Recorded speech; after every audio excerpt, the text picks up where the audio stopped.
All right, y'all, looks like we are live.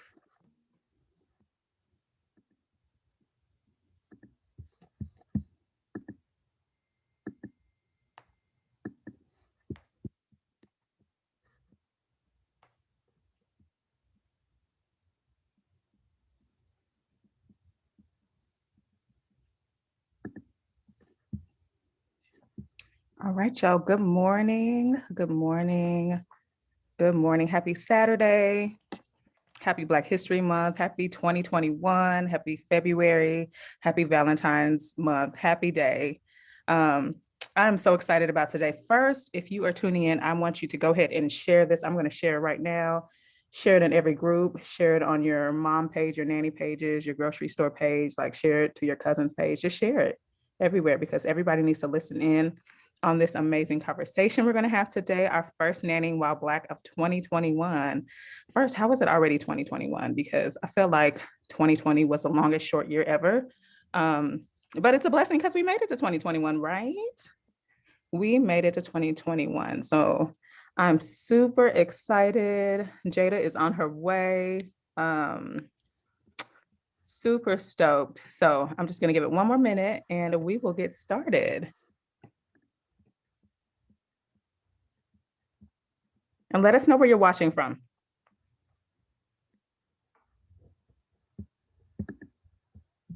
Hey, everybody. Hey, hey, hey.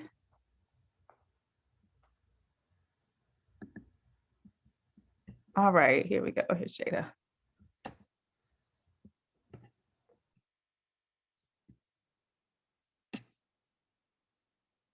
Hey, hey, Linda. Hey, everybody. Nicole, Brianna. Hey, Ryan. Oh, hey, from LA. I know it's early over there. Oh, I appreciate you getting up early to chat. Hey, Jada. Hey. All right. Good morning. Good morning. Good morning. So, real quick, if you don't know me, I am Stephanie, nanny of 13 years, and also the founder and CEO of Nanny Tees, which is an apparel line and lifestyle brand for nannies. And this is our fifth Nannying While Black. I'm just so excited to continue the conversation. And I posted in a group, although the media has calmed down, we are not going to calm down with talking about what's really going on. It's important that we push forward as Black nannies and just talk about what's up. So I'm going to allow the ladies to introduce themselves. Crystal, let's start with you. Good morning, good afternoon, everyone. My name is Crystal Crawford, also go by Crystal Gale. I'm the owner of Elite Metro Nannies, which is a placement agency here in Atlanta, Georgia, and also the proud owner of Clearly Nanny, which creates fun enamel pins for hardworking nannies like yourselves. I have been working in the industry for over 15 years, and I am so excited to share my experience as a Black nanny and continue the conversations that we started last year. So thank you, Stephanie. Awesome. Thank you, Crystal. Chevelle. Good morning, everyone. My name is Chevelle Frederick. I'm an elite newborn care specialist. I'm co-owner of Harmony Baby Concierge, and I'm located in the Dallas area. I have been a nanny slash NCS for about almost 8 years now, and NCS for almost 5 years now. And I'm just so excited to be here. I was part of the first Nannying While Black, and that was an amazing response and conversation. And so I'm happy to be here today to continue that conversation. Awesome. Thank you, Chevelle. And Shaniqua, happy birthday. Thank you. Hi, everyone. I'm Shaniqua. I'm from Maryland. I am a newborn care specialist, a full spectrum doula in training, a breastfeeding specialist, and I'm missing the title, infant sleep consultant. And I have been in the industry for almost 16 years. I've done everything from being a full-time nanny to a part-time nanny to chaperone. I've done everything, and I'm glad to be here. Thank you so much for inviting me. Thank you. And Mrs. Sabrina. Good morning. I'm Sabrina Jenkins. I own Elite Nannies of Nashville in Nashville, Tennessee. I've been in the industry for 20 years last month, from everything from early childhood, working as an early childhood educator, to being a nanny, and then now to running Elite Nannies of Nashville. We're going into our 5th year in business. Wow, I love it. Thank you. And Jada. Uh-oh, we can't hear you. Good morning, you guys. Can you hear me now? Yeah. Okay. And good afternoon, because some people, I know it's afternoon. My name is Jada Rashawn. I'm a professional nanny consultant and spokesperson for Sitter City, and the owner of the Nanny Niche, which is an online community that is helping caregivers to expand their careers and really develop a social media personal brand online.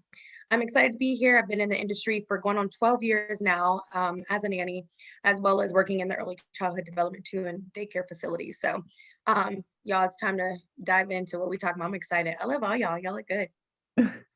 Thank you. You too. Awesome. Awesome. Thank you, ladies. So I actually want to start with Shaniqua and Sabrina, since this is your first time on. Have you, Shaniqua, ever experienced racism as a nanny in CS? As a Black nanny. Yes, I definitely have. It was my first 24-hour job as a newborn care specialist, and I was on the books to be with this woman. I traveled all the way from home. I traveled about 5 hours. In the first day, when I tell you the lady kind of came in every room I was in, she was screaming, she was pointing her finger, she was like just doing a whole lot. And I was just like, well, I'm here as a professional. I'm here to help you. This is not my communication style.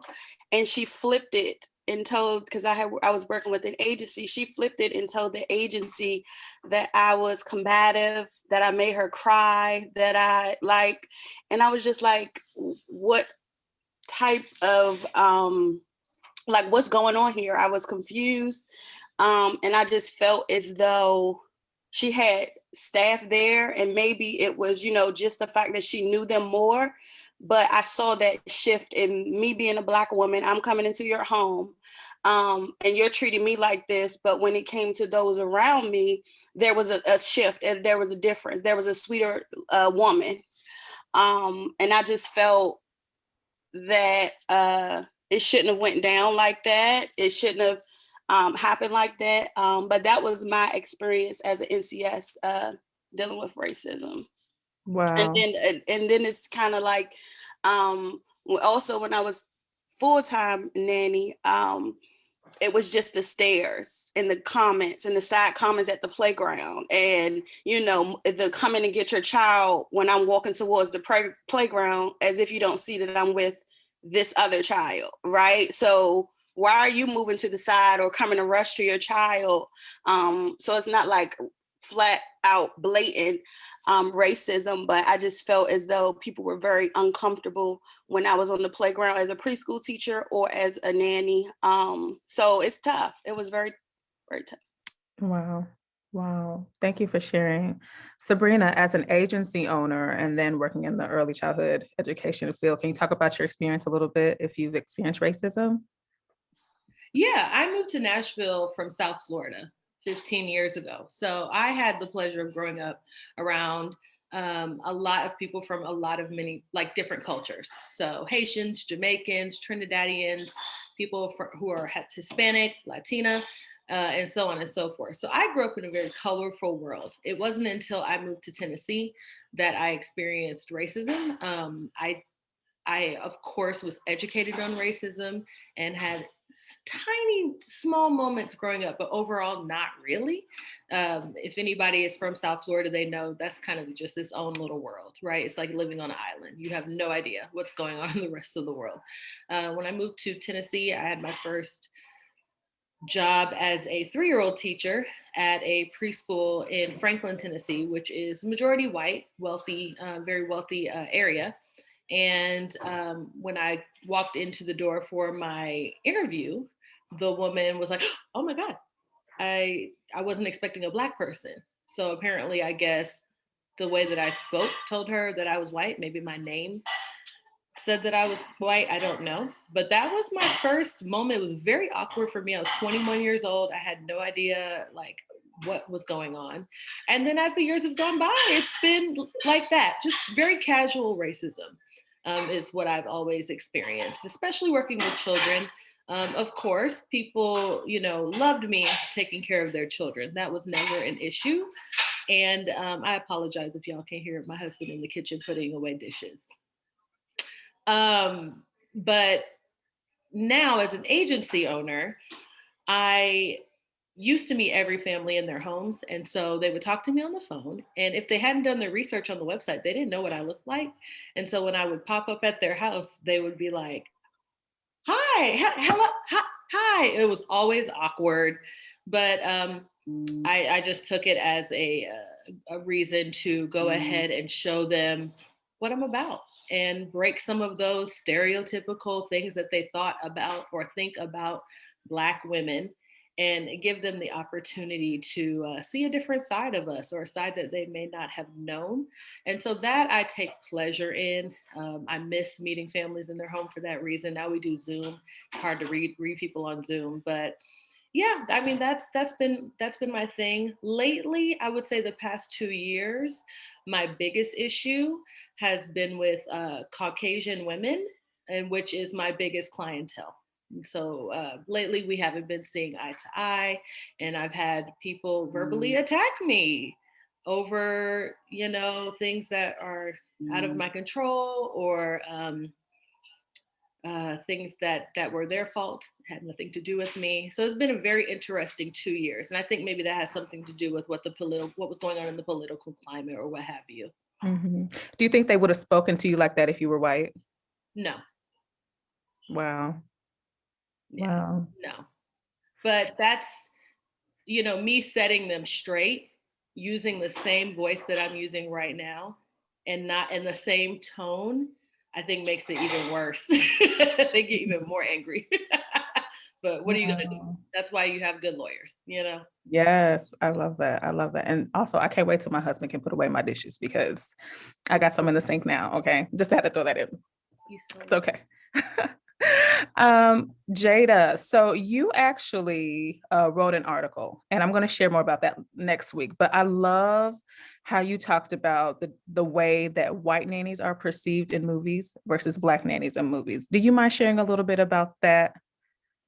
Yeah, so I think I wrote the article back in 2019, Mhm. and it came from a place of my experience as a Black nanny, and the response I get from Black people and non-Black people.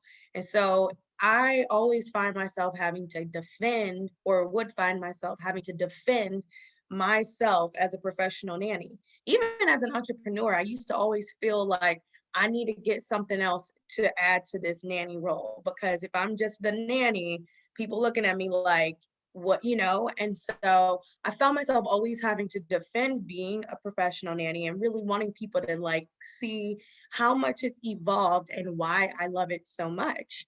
And so why I wrote that article too, because I felt like Hollywood and the media had a lot to do with people's continued perception of what it's like to be a Black nanny, especially if you work for a white family. I used to always want to nanny for a Black family for the simple reason that I wanted to show people, like, see, Black people hire nannies. I got a Black family, they get me, et cetera, et cetera. But it's not about that. It's about whoever's going to see my value, who's going to pay me what I'm worth, and what my schedule is, basically. But yeah, so that article kind of examines and analyzes Hollywood, and how movies, whenever nannies are Black women are domestic workers, how we are completely like caricaturized. And it's been like this for years. And even Hattie, I forget her last name, I think Hattie McDaniel, she won the first Grammy in Gone with the Wind. And it's like such a celebration to see such an award won. But it's like, dang, only when we're portrayed in this light. And so that was kind of like, it was doing a couple of things. It was one, analyzing how for so long, we are looked at as like the help, or as like this person beneath the white woman, or the one who like has this white affinity for whiteness. And then when the white person is a nanny, she's this magical character that flies in on an umbrella and makes everybody's world a better place and da da da. Whereas the Black nanny, she could be amazing and the kids could see it, but the families don't recognize it. You can't even go to the bathroom in their bathroom. And so we know that that was a reality at a time in our lives. However, the reality today is that there are still domestic workers who are Black who need to be represented in a way that we speak to in our experiences as well. And I do touch on a show that Netflix had. It's called, I think it's called like Charming Charlie or something like that. It's played by Idris Elba. He is actually a Manny, and it really looks at their relationship and explores it. And so it kind of shows the evolution and the efforts that I think are being made, but for how long, how I felt like this played a huge role in why Black people look at Black women and are like, why are you still working for the white man like that? And I'm like, ain't your boss white too? You know what I mean? And then when white people take for granted like the fantasy side of nannying, and it's like it's a different experience for everyone, and that's kind of what my purpose behind writing that was for. Yeah, so good, so good. Thank you. Chevelle, I know you went from nanny to newborn care specialist. Can you talk a little bit about your experience, if you experienced any racism? Yes. So as a newborn care specialist, I think I've probably experienced it once that I was aware of that it was just so blatant. I went on an interview with a colleague of mine because it was going to be a 7-day-a-week job share. This was early in my career when I didn't have the time to do so. And so I think the potential client got my name from someone that they knew, but I don't think that they actually knew that I was Black. And then once we showed up at the house to, interview for the job, she was very pleasant and nice and everything. And I thought, we aced this, we got this, we'll be working with this woman. And then probably before, we got in our cars, well, I got a message that said, thank you, but, I think we're going to go a different direction. And I was like, I was personally recommended to you by someone that we answered all of your questions, probably more than, better than you thought. And it just something in her response just let me know that it had nothing to do with my experience, with the education level that I had. She just was not comfortable, with having me and my colleague, who also happened to be Black, in her home. And so that was probably the first time that I actually was conscious of that. But I also wanted to speak to a very, very disturbing experience I had at a conference about 1.5 years ago. And this was with an agency owner. And the ridiculousness of the questions that she asked me and the comments that she made, and that she had no problem saying this, was incredible. So I was at a conference about 1.5 years ago. It's a very big conference, very well-known conference by our industry. And I was speaking with some colleagues. It was a cocktail hour. And this person came up to me, and she was an agency owner. I did not know her. And she came up to me and she said, wow, you speak so well. And I was like, not the first time that someone has said that to me, because I'm sure all of us have had that person who's just like, oh my goodness, you speak so well, or you speak so white, and so I just kind of looked at her and I thought to myself, I could take this opportunity and light her up, or let me talk to her a little bit more and see how this is going to go. And so, she said that to me. She was like, we should talk someday about you coming on board, and, you could interview other, nannies that are coming on. And so what I took that to mean was, you could connect more with the Black nannies that are trying to apply for my agency, and I'm just like, no, thank you. I don't do that. No, thank you. Later on in the evening, as the evening went on, I was talking to her, and I was talking to her about some personal things about my ex-husband met the children of my father. I mean, excuse me, the father of my children. And, he had passed away or whatever. And she immediately asked me, well, was it drugs? Yeah, and asked me, asked me, if he passed away from drugs. And I was like, well, what? Like it was kind of like a stinging sensation of a slap, like you just don't know what to say at the moment. I said, you know what? No, he died because of these other issues, health issues and everything. And then we all went up to a dinner. I mean, this kept going on and on, y'all. It was on and on all night long. And at that point, I was like, let me see what else is going to drop out of her mouth, And so later on in the evening, we went to a dinner, and she invited herself to that dinner. She really was not invited to that dinner, but she invited herself to that dinner. And we were all sitting around. There was a different party that was being seated next to us. And, they had African attire on. They probably had come from an event. Their gentlemen were matching with the ladies that they had come with, the African skirts, nice, hair ties and everything. And she leaned over to me and said, do they look like mammies to you? Like, does that something that, like, it's just, yeah, it was just went on. And I was, I had to educate her on, that's a style of dress. It has nothing to do with being a mammy. I have things like that in my closet because I wear them for whatever occasion I want to. If I feel like it's Saturday and I want to, wear my skirt and whatever. But this went on, and this is an agency owner, that's how she portrays the people in the industry that she works with. She was very comfortable with just throwing that out there. And this is before all of the social issues that we've had in the last year and a half or whatever. But she was just comfortable with just asking me questions like that. And she was straight faced. She was just really like oblivious to it. And I thought, it's everywhere. It's at a conference, at an industry conference by someone who is actually hiring these people to go into other people's homes. What is she saying to people when she's trying to present a potential candidate to a family? What is she keeping back certain jobs that African-American nannies would be able to apply for? Like it was just harrowing, and I saw her actually at another different industry conference about a year and a half later. And she didn't say anything to me. And I just looked at her like, please say something, because I have some comments about the last time we spoke, so please say something to me.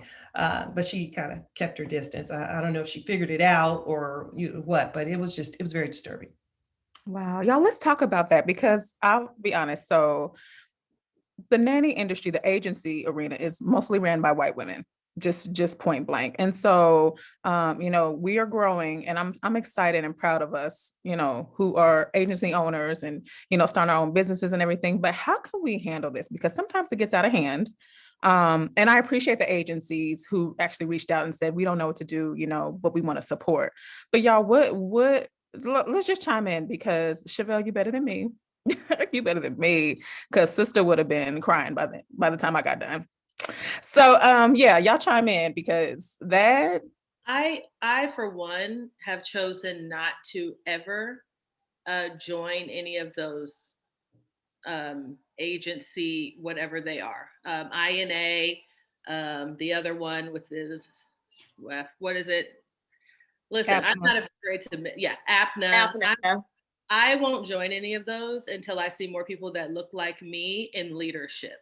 So I have there is no reason for me to be led by more white women. I am my own boss now for that very exact reason. So no. And I've spoken to I don't know, I've kind of chimed in and, said my piece on a couple of boards on their Facebook and things like that. I'm like, until I start seeing more people that look like me, I'm not spending my money to join you so that you can, no. So I won't do it. I don't have any plans to ever join any of those. I wish them the best. Yeah, I think I have to agree with Sabrina because I think up until last year, and I could be wrong, I like to consider myself to be a very involved person. I limit my interactions though. There's a ton of groups on here. I've had my stab at groups. I've seen how quickly in these little nanny affiliated groups, they're your friend one day and then they hate you the next. So it can be a real, and I'm a nice person, but y'all have not seen Jada Rashawn. So I like to kind of keep my distance. And when it comes to the associations, I've seen them make an effort in wanting to see Black people, the Black agency leaders, and those in our space that want to be involved with them. And I do have to say, it is one of those things where you tread lightly. Like, and I've been upfront about this with any organization that I'm affiliated. If you ever see me affiliated with any organization, you better know that I have publicly and privately had a conversation and I've asked them outright, besides me being Black or in your new edition and representation of diversity and inclusion, what do you know about me, and why in the past, when I initiated and offered myself up as someone to be involved, did you deny me? Because that was a literal experience. When I first wrote my article, Nannying While Black, I shared it in all of the Facebook nanny groups. They got such a positive response. People were open. Then if you go on my website and you read the comments, there's some trashy people on there, but I thank them anyway for my interaction, for engagement. But a lot of people volunteered me to speak about this very issue at one of the conferences, and I got a no. And I asked for a reason why. I said, this seems like a very heavy topic that I think a lot of people would like me to expound on. Are you already speaking about this? I got no response back. I got nothing. Fast forward, you'll just see in the coming months or whatever, I'm now being requested. Like, I don't even have to initiate. I'm not complaining because we're still going to utilize our opportunities on these platforms to send the messages that we want to. But I have to admit that when it comes that way, or when there is a known advantage for now partnering with Black women, you have to challenge people and ask them, why now? Besides the fact that, like, you are almost being guilt tripped into doing so, because that doesn't change. So I would say, to answer that, what has to happen is there needs to be a genuine vested interest in rallying around Black women. First of all, it's obvious that we are amazing in our own right and we are someone to partner in, so why not? But however, I think there needs to be a genuine vested interest, aside from the fact that you want more sales, you want more, talent on your roster. It has to be a genuine vested interest. And you need to do your research beyond the Black woman, beyond the Black man. We are not your educators. Nannying While Black is not a history session. It's a conversation that we are having to, one, share our experiences so that people on here watching know they're real. And so that, two, you can say, all right, let me go ahead and watch and see what am I doing on the back end that might portray some sort of racial bias that I might not be aware of because I'm ignorant. And I didn't have to grow up around Black people anyway, so I didn't even have to challenge myself to do that type of research. That is what has to happen. Exactly. Otherwise, it screams tokenism. You cannot wait until the country agrees that Black Lives Matter to start inviting Black people to join your boards. That's not how this is going to work. And so until I notice that it's genuine, like you said, Jada, I don't want to be a part of it. That's so good. So good. Crystal, what do you think? Yes, and so this is a perfect opportunity for me to jump in and plug National Domestic Workers Alliance. If there are any Black agency owners that want to align with an organization that is true to helping Black women succeed, being paid fairly, advocating for their labor rights, making sure that they are included and talked about at the table. I am a board member of National Domestic Workers Alliance. I will tell you that is the core of what we do to ensure that it is a equal paying field for us, that we are in there, people are talking about our needs and not just being the token person on the board. Or our board is very diverse. We're talking about undocumented workers, we're talking about Black women needs, and right now we have an unbossed agenda that specifically talks about Black women and their needs in this industry. So I challenge everyone, please go to National Domestic Workers Alliance. I had to plug that in because these are the conversations that we need to be having. So good, so good. It's interesting. I'm gonna when everything went down last year, I, I appreciate and I understand that everybody doesn't understand our struggle and things that we've been fighting for years. This whole racism thing wasn't new. It's just that the media finally put it out there and, it got the noise that it needed to get. But I felt like a lot of the organizations were like, y'all come over here and talk about it. Come to us versus how can we help you? What can we do with, And so I just kind of, and if you notice the noise, it's all died down. Like we were loud for a month or whatever, doing our thing for a month. And then there haven't been any more, unless I haven't heard of them, any more conversations. And so that's why I'm grateful for platforms and us who were talking about it. But it's just really interesting. It's really, really interesting to see. Wow. Anybody else have anything to say about that? I would just say this too. I also have, okay. I am the type of person where I only will find fault and problem and errors and things for so long in trying to band with you to create a solution before I go ahead and just create my own thing. Like, I'm gonna just be like, oh, y'all don't want Black people on your board. Fine, here's our board with our Black people and how the people that we understand diversity. Like, so that's like, I also want us to remember that we can limit how much we find problems and errors in other organizations, establishments, people in general before, and then spend more time on exactly what Sabrina was saying. Like, she's her own boss for a reason. You can only want to meet someone here before you create it. Imagine how much, even at being only 13% population in the US, imagine what we can do with our buying strength and our buying power if we create and we invest back into us, and as opposed to waiting for big brands to acknowledge us, because it's always going to be that level of curiosity of, well, are they doing this just because this is what what everybody is talking about right now? Is this why? Instead of wondering that, we can always remember, how can we create that change? How can we control the narrative too? So for everybody on here just watching, and that just goes to anything that you find a problem with, like, you create the solution. You don't always have to go find the solution in a already created resource. Oh my God, one more thing, and then I'm gonna be quiet. I was just about to say something. One more thing, and then I'm gonna be quiet. Okay. To the white women that are on this video and who are watching and they're like, oh my God, what do I do? I don't know what to do. Blah, blah, blah.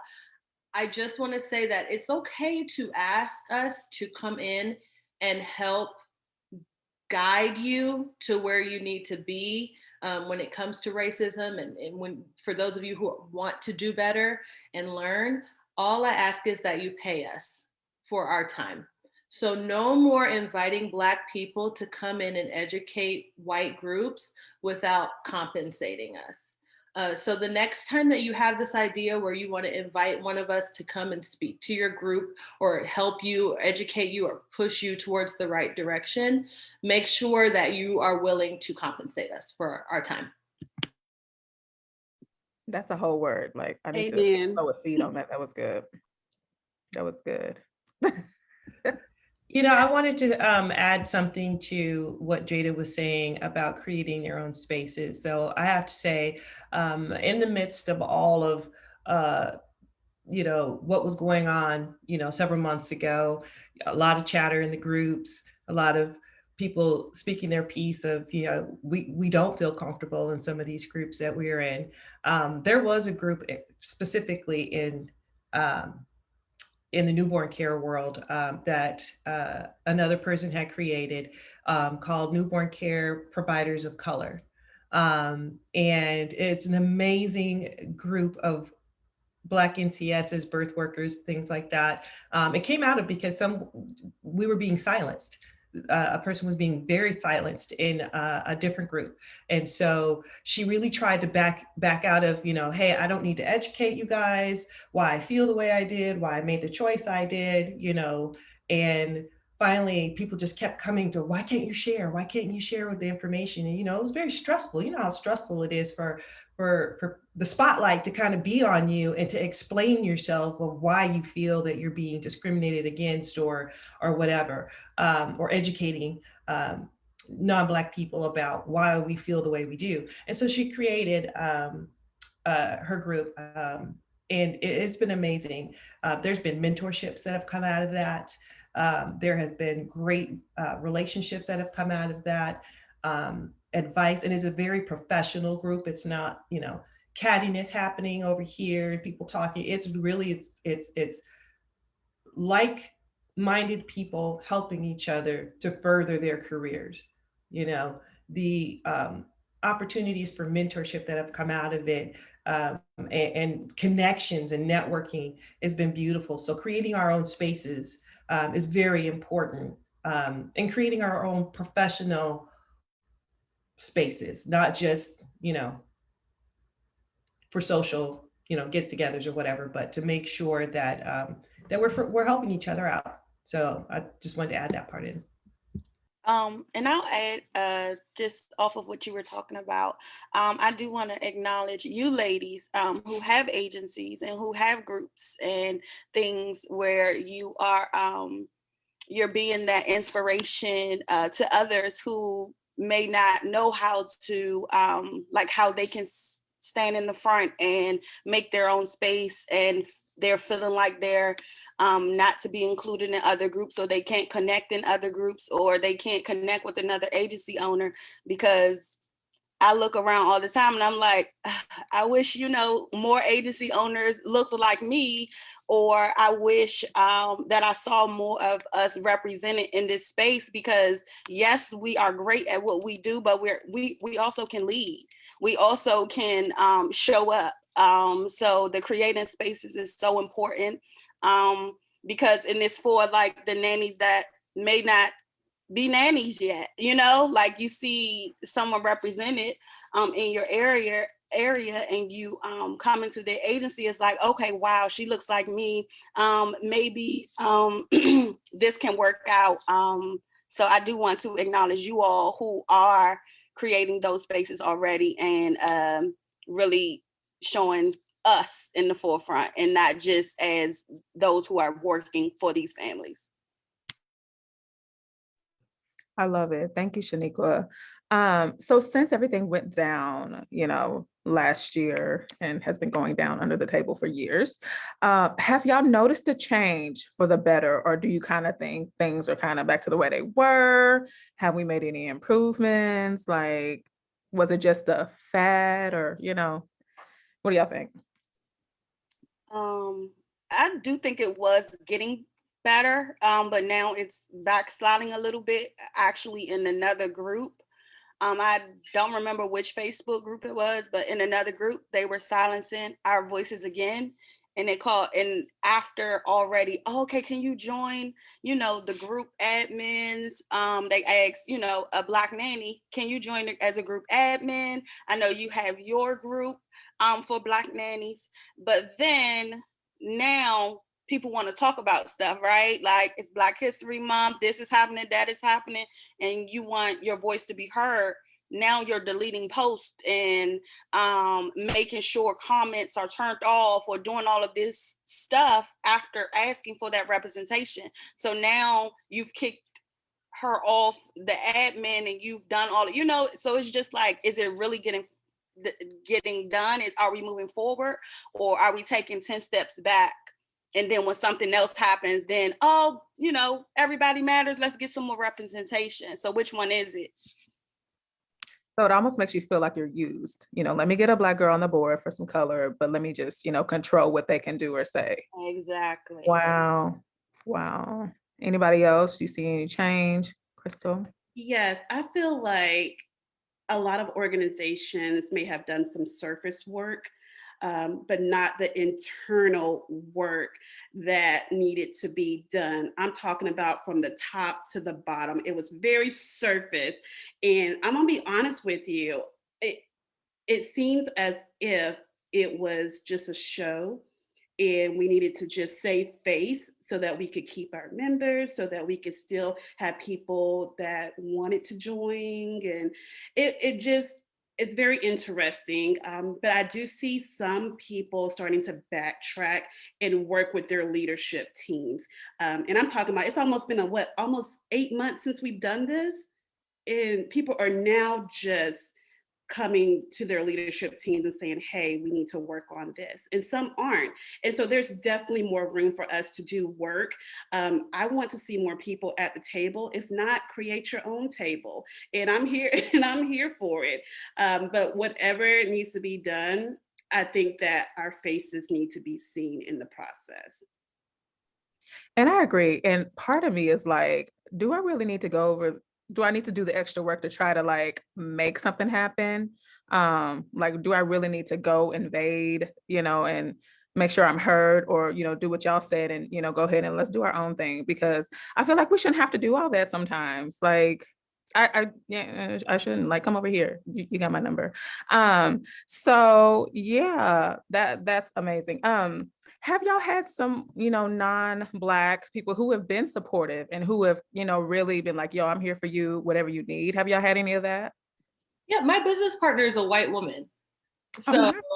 yeah, and we've been friends for 15 years. And she's always been in my corner.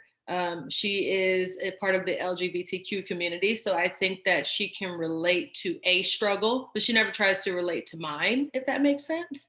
And so we make a great team. Nice. Good. I feel like right after, everything that was going on, a lot of people were asking, obviously, I'm sure all of us had somebody DM us and had somebody ask, what can I do for you? How can I help? You know, so that's died down a lot. It was in the moment. It was everyone kind of looking in the mirror, but now they're just walking past that mirror again. Like they don't even see what's going on.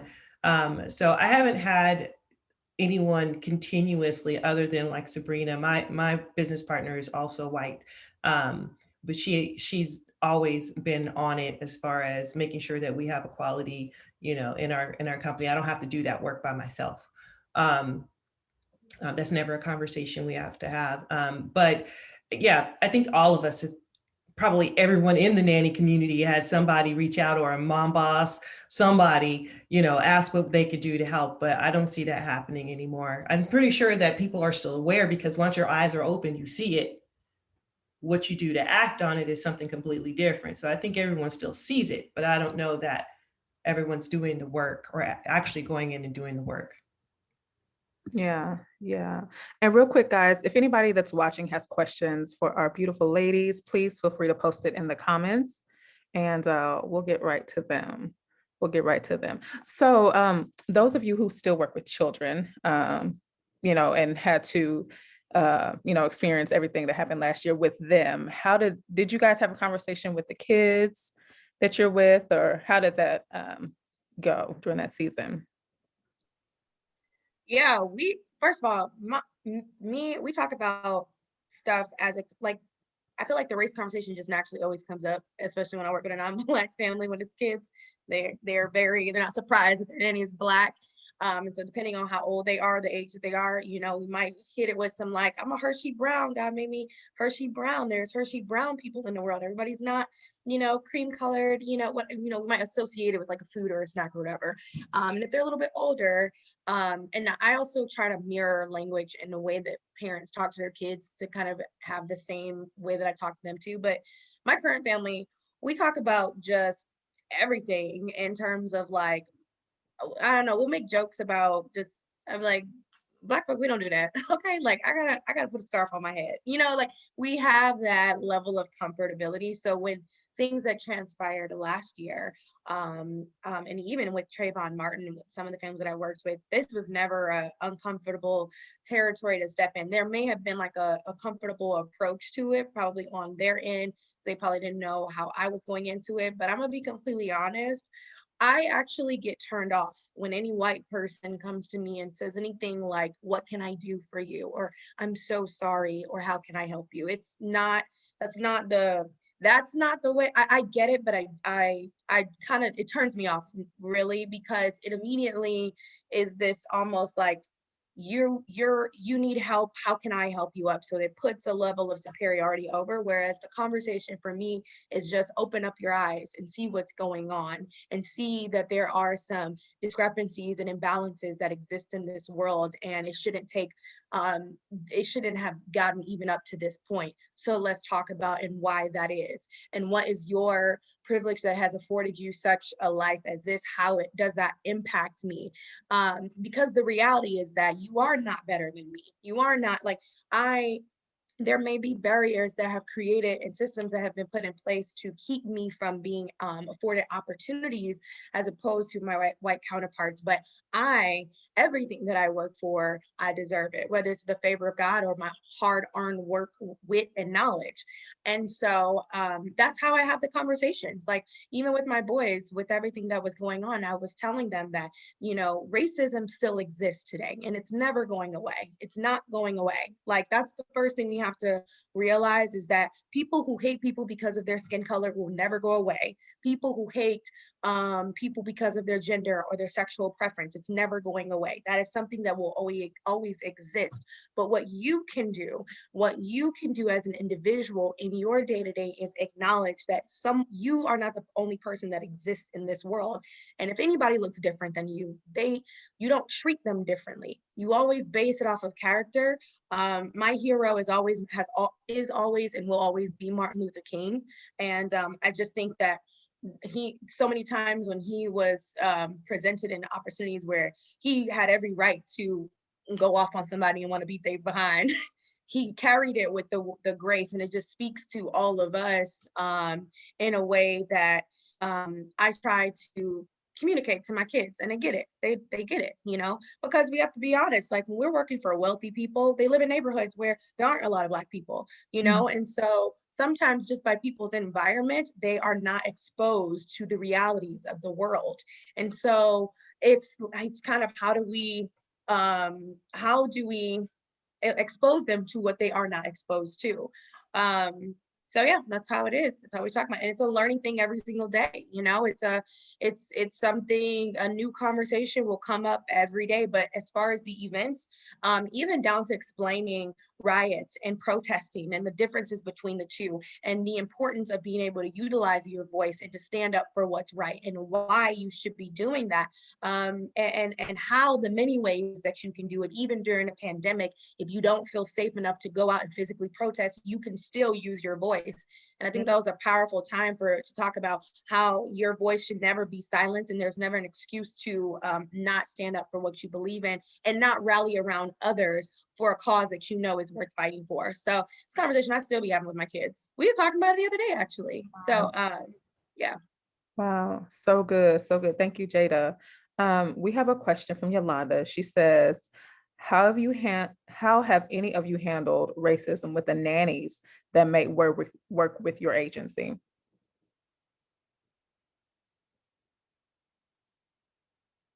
I don't. If you're racist and you're a nanny and you want to work with my agency, the minute you see me, you probably just go the other way. So I don't have that type of I have never had that type of situation. I'm sure that there are many nannies that meet me and realize that I'm Black and realize that I'm straightforward and probably just go the other way. I've had a few tell me off, but I don't know if they were telling me off because I was Black or just because they didn't like what I said. It's kind of hard to gauge that. I don't care. And Wow. also, I'll add that as an agency owner, some of us are on the boards where the Facebook groups, like we're seeing some of the comments. And so be mindful, because you may come and try to apply for a job not knowing that I'm actually a member of the Facebook group where you posted this long post Right. about this and that. And so just be mindful. But yes, I'm always looking, always taking notes. So please be mindful. But I haven't specifically worked with anyone directly. Yeah, I feel like you get okay. So when I started my placement service in 2012, right? And math is not my strong suit. I forgot what I was. I was a young chicken. And so I would always get, I mean, there was levels of like, I feel like maybe ageism, racism, a ton of things, right? So you're always having to try to up your professionalism and be a little bit firm, because we're talking about real money here. So you want people to sign that contract. And I'm not a kid here. I'm a businesswoman. And I think when you're firm and you are absolute about certain things, I don't want to go ahead and go to the extreme of saying like, oh, they were being racist, but I just know that there are certain responses to my way of delivery that I received as opposed to how they may have like responded to somebody else. So that might look like she was like really aggressive, or there might be that like, oh wow, like she's so like, just matter of fact.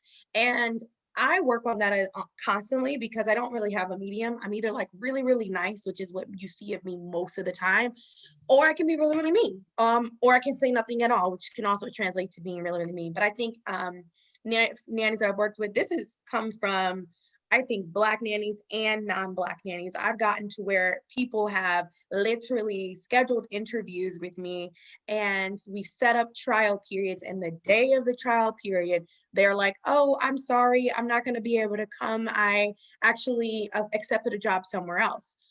And it's like the level of unprofessionalism is just, it would tick me off. And I just couldn't help but wonder, if this was a white man, would you have even done this? Would you carry it out this way, that way? Or would you have communicated sooner in the way that you know that you should have? So I think that there's a certain way that people might think that there's a level of comfortability people think they can possibly get over on you, whether they say it or not. You can see it through their actions. So I'm aware of it. Fortunately, it hasn't happened a lot, but I'm aware of it when it does. And I also think that when we are in these positions of leadership, and we are, matter of fact, and I talked to Sabrina about this a lot too, it's like getting straight to the point and not caring about how people think you might perceive it. I'm running a business here, like, waste my time, why? So honestly, book a session with Sabrina if you need to be matter of fact, y'all. Because Sabrina will show you some screenshots and it'll really get your life together. Here's the thing. The thing is, yes, we as Black women are stereotyped as angry, as flippant, as rude, as this and that, when really we're just being direct, truthful, and honest. And so I don't have the time or the mental capacity to cater to your insecurities as a white person. That's not my job. I'm not a psychiatrist or a psychologist or a therapist. I don't have time to get to the root of why you think I'm yelling when I'm talking like this. I don't have time to get to the root of why you think I'm angry when I'm just being direct. And so for some it works, for some it doesn't. Excuse that text message. I think that it's important to just say it. Hi, I'm Sabrina. I'm a very direct person. Just let them know right off the bat, and they can do with it what they wish. But death to trying to be soft and be, tiptoe. I'm not doing that. And that might just be a 30s thing. I don't know, but it's not happening over here. Right, because it really Life in doesn't your happen over 30s there. hit different. Yes, 30s is fun. It's so interesting you say that, because I feel like, if we were white and talking direct like that, they wouldn't, we wouldn't get the same, they wouldn't get the same response. So I might need Even to. having this conversation, I feel like is kind of like triggering to some non-Black people. Like they might be in Absolutely. the groups right now saying, them Black girls in that group right now going in on them white girls, and that's not what it's about. But that's That's not what it's about. I work with fabulous white women, and I have a lot of white women who have seen the Jada brand and invested in the Jada brand, but that does not go to say I'm not going to use my solo experience and ignore the fact that as an industry as a whole, what is still existing and what we need to speak on, because it's still our experiences and we can share an experience without you feeling away. Okay. Like, I love it. I love it. Does anybody else have any more questions? We are going to wrap up here. This has been fantastic. I admire all of you and just super, super grateful just for today. question. You said somebody said they had a question? yeah, somebody has something. Oh. Okay, I guess maybe we can close out with this conversation. Thank you, Jennifer, for this conversation. For this comment. It just says, Jada and everyone on the panel, you just spoke about a very important facet of this, how questions like, what can I do to help you? Or even how are you can feel offensive. I'm not sure if everyone else is in agreement with that, but that was something that I said. Or not asking the questions, which equals not caring. It's often hard to not know how to be authentic, how to be an authentic ally when we don't know if we are making mistakes or making right choices, or can believe they are an authentic ally. But if we are in fact not making the right choices, it's hard to know how to navigate. I guess it's more of that feeling of like they don't know how to approach it. Yeah. If you guys want, I just wanted to share that. If you guys wanted to speak I saw to that. I saw Huh. another one that said, how can white nannies use their privilege to amplify Black nannies' voices within the families we work from Kaylee. Oh yeah, I saw that one too. Oh yeah. Oh, wow. Okay, I'm just seeing that. What do y'all think about how can white nannies use their privilege to amplify Black nannies? I don't want it to be like, since I'm privileged, what can I do? I want it more so to be, how can I help in general? Y'all help me out. What do y'all think about that? If Go you, ahead. How can white nannies use their privilege to amplify? if you see something wrong, let's start off with the Facebook groups. If you see something wrong happening, speak up. That's part of being an ally, is speaking up when you see things going wrong. When you see that we're not included in the conversation, speak up. I just want people to advocate for us a little bit better instead of us always having to advocate for ourselves. If you want to be an ally, come together with us. Listen. Part of the solution is listening, showing up to events like Nannying While Black so you can actually hear our concerns and see where to move forward, like what's the next steps. Because oftentimes we just really want people to listen, friends. That's really is what it is that we want to be heard, feel appreciated, and not feel undermined when we're talking about tasks that we're trying to do to move forward as an industry. So I would say start there, start listening. I would add to that also.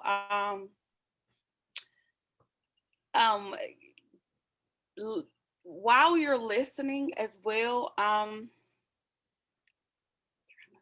to get the words right, but while you're listening, also take notes maybe, because there's so much going on and there's so much that has went down that questions like that kind of not confuse me, but there has been so much happening that by this point we may some people may already know how they can help us and be an ally, like how you said that, Crystal. Be an ally, because when it's like, how can I do my privilege to help you, that's kind of like you just put yourself up here now. And that's one of the problems that we continuously talked about, right? Talk about. So it's kind of like, how can you be an ally with us and be, because we're here, we're, together.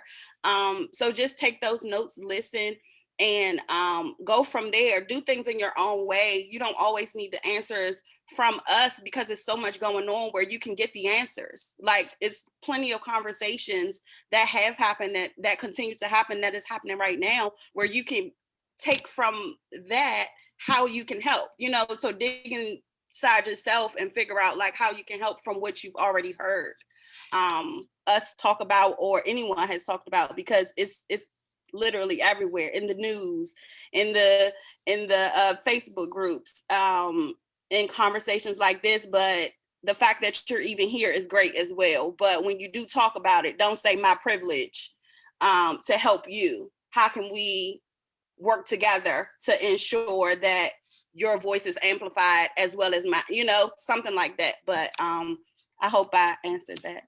That's well. good. Yeah. I also think that, like, in place of saying, how can I help you? A better question is just to say, how are you? How are you doing? Because you don't know how that person is feeling. The assumption is that we're all, so you just ask someone, how are you feeling? That is a very humane way to check on an individual. And it's going to start the conversation. One of the things that I respected by my boss when everything was going on was she asked me, how are you doing today? Because that day it was that was going on, and then it was also, I think, my car was being funny, you know what I mean? So, like, just allow when you say, how can I help you, give me $1 million. Hell, you don't want me to answer that question, you know what I mean? Like, so I think that and I kid, I use humor to, mellow, but get the message. So asking, how are you, is a really great way to start. Also, let's be intentional about acknowledging all the humans in this world and not waiting for opportunities, as such unfortunate ones, to highlight Black individuals. There are amazing Black figures who are trailblazers in our industry, specifically in this industry. And if you don't follow me on Instagram at Jada Rashawn, I was just talking about Dorothy Bolden. And so you can start there. I think that in terms of amplifying Black voices, try not to go so hard on, like, today I'm going to go amplify a Black voice. That sounds very like, remember, like, the problem with what's going on is that there are people who are not being treated and seen as humans. And so the way that we change that is you contribute to the people who are treating people like humans. And so the way that we treat people like humans is you include an array of people who are telling stories and educating you about all human beings, including people of color. If you don't follow Nanny Miss Monique, she does story time every single Wednesday. And her intention with literature is to infuse diversity and inclusion. Every person that is carrying and raising a child needs to be watching her story times on Wednesdays. She has it on IGTV. She does it on Celebrate Nanny Life on Fridays at 10 or 10:30. Forgive me, Nanny Miss Monique. If you're in here, Monique, let the world know. But that is how you can. That is a way to be a part of that. Crystal just gave you a phenomenal resource. Chevelle and I are both on the board of Nanny Relief Fund. We would not be on the board of Nanny Relief Fund if they was just trying to get 2 Black girls on there. They admit they don't know exactly what they're doing in all spaces. So they have appointed people who they feel confident in sharing the message. And our job is a lot more impactful than sitting there giving them a history lesson on how to talk to Black people correctly. So I hope I answered your question in regards to that. I wanted to add one more thing for Kaylee and Jennifer, who are trying to just find out, what can I do? How can I be a better ally? I think it is important to listen to Black people, like getting on conversations like this. But I also think that it's important for white people and white women in this industry to put themselves in situations where they're the only white person. And so, put yourself in those uncomfortable positions. If you're a church going white person and you look around your church and you see you're around nothing but white people, visit a Black church or a church that has more culture and see what they are doing. And then my number one thing, whenever I'm asked, what can I do? What can I do? My number one thing is to lead them to literature. Read about it on your own. It's not my job to educate you. That's number one. Number two, I'm tired. But I think it is important for white people to get the education themselves. So yeah, you see us, we're frustrated some days, we're upset about the injustice, blah, blah, blah, but why? What's the root of that? Watch films that talk about the Black struggle in America. Read books about that. Dig deep. Take an African American history class. Even if you've graduated from college, go to a community college and take a class. If you really want to make that change and you really want to fight for us, you can take the knowledge that you have learned from the literature and the films, and you can use it to fight the injustice. That way, when we get into those Facebook groups where some person is in there talking crazy, we don't even have to say anything. Why? Because you have the education, you have the literature, you have the know-it-all to just go in and do it yourselves. And so that takes a huge load off of our tired backs. You know what I'm saying? So dive deep. And it's just a simple Google search. Literature that will help me learn more about Black people and the struggle, and go from there. And never, ever stop learning about what we're going through. You will never, ever be 100% like the most amazing ally ever. Never going to get an A on your test. You have to keep learning. This is a lifelong thing that you've jumped on. If you're going to say that you're going to be an ally, you're an ally for life. So keep learning, keep educating yourself on that. So I just wanted to say that, because you got to get to the root of why we're mad, or you'll never, ever really understand it. We don't want you to feel bad for us. We don't want you to come from a place of pity. Okay. Right. We want you to come from a place of knowledge. Why? Preach. So that's important. So good. So good. We have another question here from Shola. Do you have insecurities being in public with your NKs or nanny families and feel automatically out of place when you see other white families or people in public, especially in this day and age? How do you combat that? I used to, but then I quickly remember how much I get paid and I realized, oh, I don't care. Yes. Somebody always have something to say. Yeah, I'd be like, y'all can think what y'all want to. The check still clears. Going to the pool was triggering for me. Going to the pool. Anytime I was at an all-white pool with my white nanny kids, it was always triggering. I would never get in the water. I don't know why. Well, we know why, but that was always triggering. I'm like, God, they know I'm the nanny and they're all looking. I don't know. It was weird. Yeah, I feel that too. And I also feel like, if you are Black, I feel like it's important, if you are a Black nanny, you do genuinely have those uncomfortabilities. You have every right to move to a place where there is a stronger Black community. I know that community in the nanny industry is just important in general, because on one level, it's just being the only nanny in that atmosphere. Then you put another layer on it. It's like, dang, now I'm the only Black nanny. So it's okay to want to be around your community. That's kind of we're genetically drawn to people who look like us. And I used to struggle with that desire. And so, and that's why I love this network that we have online, this community where we have connected with so many people, women who look like me, women who don't look like me. But I also think, those made nannying hard, but it's better when you work for a family who treats you like their team member and not like their employee in it. And you can see that portrayed in the interactions and the language. And when they're not present and it's just you with the kids and they really expect you to be that authoritative figure. Oh, people looking at me now I use that to my advantage. I'm like, oh, see, they know I'm the nanny. So I'm about to show y'all, and then I'm about to make y'all my clients. And so now it's just going to be this recurring revenue stream that we have going on here. So we use our Blackness to keep leveling up here. Yes. I'm like Jada. I'm exactly like Jada. I used to feel a little bit insecure and everything. And then after a while, especially after I started charging higher rates, I'm like, you know what? They don't know what my paycheck looks like. They don't know how much I'm getting paid to do. I could care less, because I'm getting paid at the end of the day. My family that I work for respects me at the end of the day. You're not signing my checks. I don't have to worry about you. And guess what? These little babies that we're with, little kids, whatever that we're with, they respect the heck out of us. And that's all that I care about. I love it. Oh, go ahead.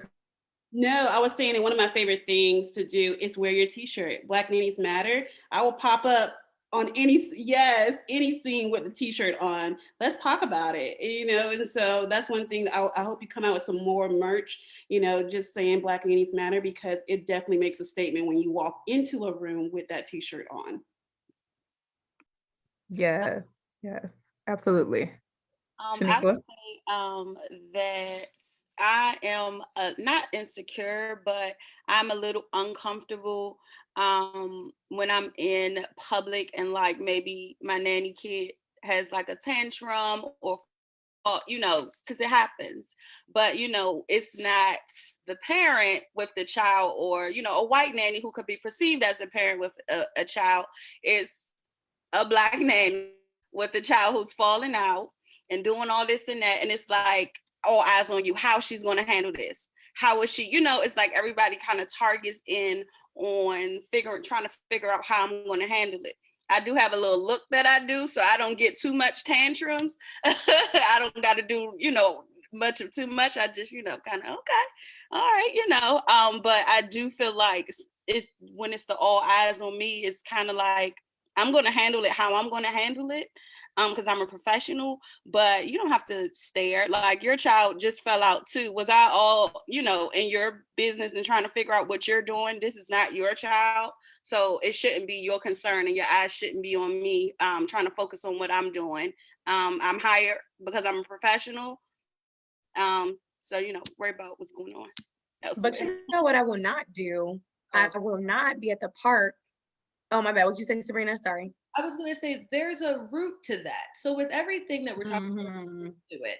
So there was a time when a Black person could go to jail or be killed for doing something that was perceived by another white person to be wrong, be it whistling at a white woman, be it spanking a child, like anything. So there's this deep root from our ancestors, like it's just in our DNA. There's a little tiny fear there. What if this gets back to my boss and I lose my job? What if someone calls the police? Like, those are actual rooted fears that we have. So it's not as simple as this kid is having a tantrum. Oh no, people are looking. It goes deeper than that, even if we don't know it. And so I just wanted to add that. Also, Okay. remember, you're a professional. Change your mindset. Your mindset of just, this is just my job or whatever. I'm just here. You're a professional. They pay you. They pay you very well to take care of their children. They chose you at the interview for a reason. Come off like a professional. People will treat you like a professional, and you will have a professional response to any of these things. So I think the biggest thing from the time that I started nannying, because I haven't been in it for double-digit years like some people, but the way that I came into where I'm at now is that I changed my mindset of I'm just not getting paid, X amount of dollars, low dollars. I'm a professional. You're paying for a service, and I'm going to portray myself as that. Am I still a real person and say what I say behind, closed doors or whatever, or I'm just funny with the people that are close to me? Yes, but always come off as a professional. And once you change that in your mindset, once you change how people are supposed to treat you and perceive you, then I think that most people will start to recognize, so to speak. So good, so good. Thank you, ladies. Did y'all see any more questions? I may have overlooked some, but just in case. And as we wrap up, I want to go through, somebody asked if we could all reintroduce ourselves. So I definitely want to go back and do that. But y'all, this has been fantastic. I appreciate you all being direct and honest and professional at the same time. And can we get into these hoop earrings? Like Shaniqua, Sabrina, I love it. Yes. All the melanin. I'm super excited. And thank you everybody who has watched and stayed on and shared. Like this, it means a lot. Although we've come a little ways, we still have a ways to go. So I'm just going to call on everybody really quick and let us know where we can find you online as well. So Crystal. Hi, thank you so much for this hour of power. Again, my name is Crystal Crawford. You can find me on all social media platforms at Hey Crystal Gale or Crystal Gale. I'm the proud owner of Elite Metro Nannies, which is a placement agency here in Atlanta, and also the proud owner of Clearly Nanny, which creates fun and enamel pins for hardworking nannies like yourself. As I stated earlier in the comments, please get connected with National Domestic Workers Alliance and also We Dream in Black. We are currently working on an unbossed agenda where we are giving Black women, Black domestic workers, like you see here on the panel, our power. We're giving them our power back to show that they have vision as Black domestic workers. So please get connected. It's membership.domesticworkers.org to join. Awesome. Thank you, Crystal. Chevelle. Again, my name is Chevelle Frederick. I'm a elite newborn care specialist and co-owner of Harmony Baby Concierge. And you can find me on Instagram or Facebook at Harmony Baby Concierge, or you can Facebook friend me or whatever, Chevelle Frederick. And I just want to say I'm extremely proud of this panel right here. Even before we got started, when we were first doing our introductions, the power in this little room right here is amazing.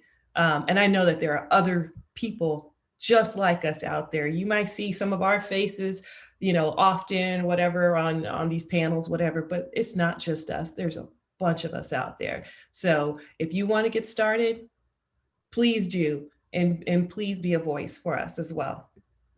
Awesome. Thank you, Chevelle. Shaniqua.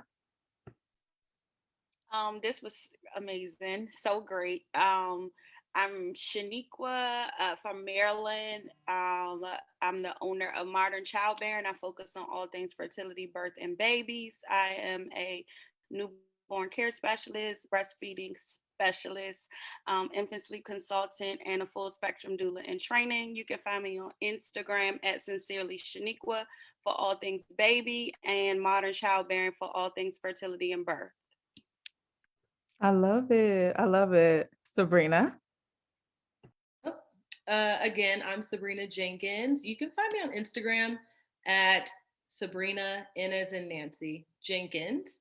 I own Elite Nannies of Nashville in Nashville, Tennessee. It's almost 5 years old this year. I've been working with children for 20 years. And even though I look really young, because Black don't crack. I am very, very honored to be on this panel with you ladies.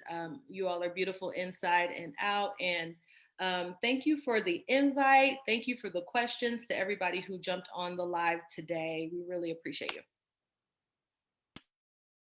Awesome. Thank you. And Jada. Such a great panel, Stephanie. You just always know how to rally around us, get us all together, and have such meaningful discussions and conversations. I feel like there was so much growth that happened today. And thank you everybody that attended. I'm Jada Rashawn. I'm a nanny consultant, spokesperson for Sitter City, as well as the owner of The Nanny Niche, which is an online community that is geared towards professional nannies who are content creators trying to build a personal brand and expand their careers. So look forward to you guys. You can follow me on Instagram at Jada Rashawn. I make skits and all that other stuff about the nanny industry. So hope I make you smile. Awesome. Her skits are amazing. They're so much fun. And Crystal just did a really cute one too, holding a little white baby. Y'all make sure you go check it out at Hey Crystal Gale. And everybody make sure you go comment on the post on Facebook and put all your information so everybody can follow you. Y'all, this has been so much fun. We're going to have to do it again. I'm excited about coming together even beyond this to create something new and continue to, I love this, in your voice or in your words, Jada, to make noise in the industry. That needs to go on a shirt or something. But I'm just so grateful. My heart is happy and I just love where this is going. So thank you everybody for watching. Thank you for tuning in and y'all have a good Saturday. All right. Bye everybody.